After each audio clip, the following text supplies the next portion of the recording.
With me now on the line from Tokyo is Curtis Freeze, Chairman of Prospect Asset Management, which has about $300 million under management. Curtis, many thanks indeed for joining me this morning. Hi. First of all, your reaction, if I can, to these figures. Jobless rate was quite encouraging. Household spending, though, falling. How would you assess the Japanese recovery on the economy since the quake back in March? Well, the recovery is well underway. What's amazing is that the economy is recovering even in the face of all the restrictions on energy over the summer. Japanese were very good at reducing energy consumption by about 20%, but maintaining the economy at the same level. It's just amazing. You've got vast experience, of course, in Japan. Looking at household spending as well, you just heard a story from Mike Fern about Toys R Us, a foreign company opening up. Now, many are saying that perhaps the insurance payments are going back onto luxury spending. Is that the case, or perhaps concern about tax meaning they're not going to spend on luxury spending?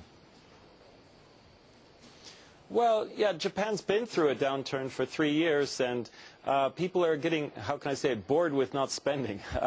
You know, trying to be, as the Japanese say, jishiku, trying to be reserved and very careful and cautious on spending.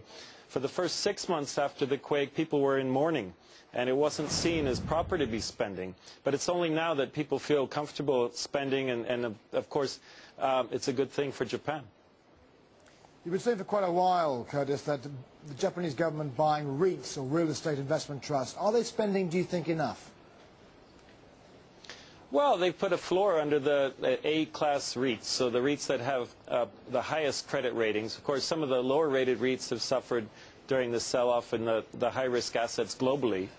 But yeah, they've done enough. One by one, REITs are being able to do follow-on offerings in the markets. B-Life just managed to raise a few $100 million. And these successful follow-ons, of course, go out, the REITs go out and buy property in the open market, and the liquidity in the real estate markets returned. You know, it's amazing how these offerings are getting off one by one in Japan, whereas in other markets they're being cancelled. But is it the best way, do you think, to fix Japan after the quake? Well, I do think, I think reflation is important, liquidity in the property market is important. Most bank lending in Japan is lending against assets, it's not lending against cash flows. So it's not the absolute level of the asset as much as the liquidity. So the banks are sure where they could realize the value of the collateral if they had to. It makes them much more comfortable to lend. So the liquidity in the REIT market does create liquidity throughout Japan.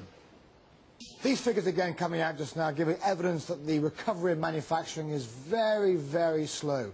How would you assess manufacturing, Toyota, for example, after a rebuild after the quake? Well, again, the industrial production is up 0.6% in the face of energy consumption being down close to 20%. It's just amazing. The productivity in Japan is the best in the world relative to the energy consumption. These figures are fantastic.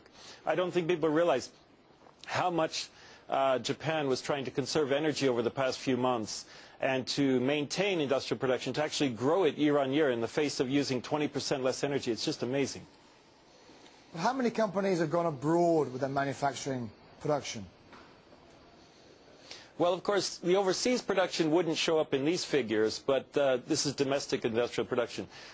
They are moving overseas with the strong yen. Nissan just announced they're going to open a plant in Mexico and in Brazil, and of course other major manufacturers shifting production overseas. The yen could overshoot. The yen is at 76. It could go to 60.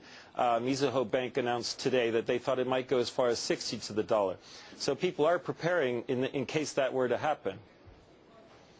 Now, personally, you've also experienced it quite close. I used to live near the Fukushima plant. Again, all that changed, therefore you've already experienced that. And the new Prime Minister, Noda, how would you assess the Japan reaction, if you like, to how the government is dealing with this rebuild? Well, I think Noda has one very strong trait, and that's he's happy to work with the bureaucrats, and the bureaucrats are happy to work with him. In Japan, and like most places in the world, if you don't have a good relationship with the bureaucrats, you're not going to get much done, because the bureaucrats can be very obstinate and they can block whatever your hopes and dreams are. So Noda, I think, will get the job done because of his good relationship with the bureaucrats. You mentioned before the break that REITs is the right way forward, real estate investment trust, but what else do you think should the government be doing to really help the recovery?